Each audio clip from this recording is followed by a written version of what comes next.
एक जंगल में एक शेर रहता था। शेर बहुत ताकतवर था, लेकिन बहुत आलसी भी था। वो खुद शिकार नहीं करता था, जंगल के जानवरों को डराकर खाना मंगवाता था। एक दिन शेर ने सभी जानवरों को बुलाया और कहा, अब से हर दिन एक जानवर मेरे पास खाना लेकर आएगा, नहीं तो मैं सबको खा जाऊंगा। सभी जानवर डर गए। अब रोज एक जानवर शेर के पास जाने लगा। एक दिन बंदर की बारी आई। बंदर बहुत चालाक था। उसने सोचा, अगर मैं गया तो शेर मुझे खा जाएगा, मुझे कोई चाल चलनी पड़ेगी। बंदर जानबूझकर बहुत देर से शेर के पास पहुंचा। शेर गुस्से में बोला, इतनी देर क्यों लगाई? मैं तुम्हें अभी खा जाऊंगा। बंदर डरने का नाटक करते हुए बोला, महाराज, रास्ते में एक दूसरा शेर मिल गया। वो कह रहा था कि वही जंगल का असली राजा है। शेर गुस्से से बोला। मुझे अभी उस शेर के पास ले चलो। बंदर शेर को एक कुएं के पास ले गया और बोला, महाराज। महाराज, वो शेर इस कुएं के अंदर रहता है। शेर ने कुएं में झांका तो उसे पानी में अपनी ही परछाई दिखाई दी।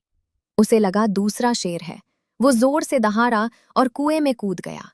शेर कुएं में गिर गया और बंदर खुशी खुशी जंगल वापस आ गया।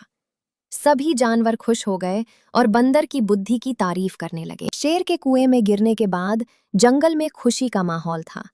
अब किसी जानवर को डर नहीं था। सब जानवर बंदर को धन्यवाद देने लगे। हाथी बोला, बंदर भाई, अगर तुम नहीं होते तो हम रोज डर में जीते। खरगोश बोला, तुम बहुत समझदार हो, तुमने हमें शेर से बचा लिया। बंदर मुस्कुराकर बोला, दोस्तों, ताकत से नहीं, दिमाग से काम लेना चाहिए। सब कुछ ठीक चल रहा था। लेकिन कुछ दिनों बाद जंगल में एक लोमड़ी आई। वो बहुत चालाक और स्वार्थी थी। उसने देखा कि जंगल में अब कोई राजा नहीं है। लोमड़ी ने सोचा, अगर मैं कोई चाल चलूं तो मैं इस जंगल की रानी बन सकती हूँ। अगले दिन लोमड़ी सभी जानवरों के पास गई और बोली, जंगल बिना राजा के अच्छा नहीं होता। हमें नया राजा चुनना चाहिए। कुछ जानवर बोले, हाँ, लेकिन राजा कौन बनेगा? लोमड़ी बोली, जो सबसे ज्यादा बुद्धिमान और तेज होगा वही राजा बनेगा। कल एक दौड़ होगी। लोमड़ी ने सोचा कि वो कोई चाल चलकर दौड़ जीत जाएगी, लेकिन बंदर उसकी चाल समझ गया। अगले दिन दौड़ शुरू हुई। लोमड़ी चुपके से एक छोटा रास्ता लेने लगी, लेकिन रास्ते में कीचड़ था और वो उसमें फंस गई। बंदर धीरे धीरे सही रास्ते से दौड़ता हुआ सबसे पहले पहुंच गया। सभी जानवर बोले, बंदर ही सबसे समझदार है, बंदर ही जंगल का राजा बनेगा। बंदर राजा बन गया, लेकिन वो घमंडी नहीं बना। उसने सब जानवरों से कहा, मैं राजा जरूर हूं, लेकिन हम सब मिलकर इस जंगल को अच्छा बनाएंगे। लोमड़ी के जंगल से भाग जाने के बाद जंगल में फिर से शांति हो गई।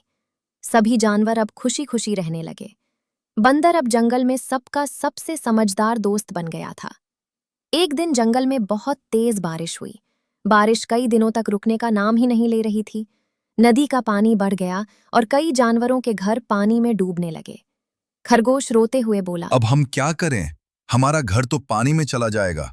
हिरन बोला, हमें किसी ऊंची जगह पर जाना होगा। सभी जानवर बंदर के पास गए और बोले, बंदर भाई, कोई उपाय बताओ। बंदर ने थोड़ा सोचा और बोला, जंगल के पास जो बड़ा पहाड़ है, हमें सबको वहीं चलना चाहिए।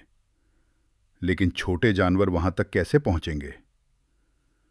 तभी हाथी बोला, मैं सबको अपनी पीठ पर बैठाकर ले जाऊंगा। कछुआ बोला, मैं नदी पार करने में मदद करूंगा। बंदर बोला, देखा, अगर हम सब एक दूसरे की मदद करें तो कोई भी मुसीबत बड़ी नहीं होती। फिर क्या था? हाथी छोटे जानवरों को पीठ पर बैठाकर ले गया। कछुए ने नदी पार करवाई। बंदर पेड़ों पर कूदकर रास्ता देखता रहा। कुछ ही देर में सभी जानवर सुरक्षित पहाड़ पर पहुंच गए। बारिश बंद होने के बाद सब वापस अपने घर आ गए। सभी जानवरों ने मिलकर बंदर और हाथी का धन्यवाद किया। बारिश के बाद जंगल में सब कुछ फिर से अच्छा हो गया था। जानवर खुशी खुशी रहने लगे। लेकिन एक दिन जंगल में एक नई मुसीबत आ गई। एक शिकारी जंगल में आ गया। वो जाल बिछाकर जानवरों को पकड़ने लगा। एक दिन हिरन उसके जाल में फंस गया। हिरन जोर जोर से चिल्लाने लगा, बचाओ बचाओ! बंदर ने उसकी आवाज सुनी और तुरंत वहां पहुंचा। उसने देखा कि हिरन जाल में फंसा हुआ है।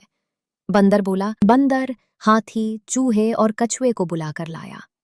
हाथी बोला, मैं जाल तो खींच सकता हूं, लेकिन ये टूटेगा नहीं।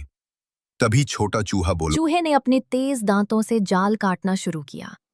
थोड़ी देर में जाल कट गया और हिरन आजाद हो गया। हिरन खुशी से बोला, धन्यवाद दोस्तों, अगर तुम लोग नहीं आते तो शिकारी मुझे पकड़ लेता।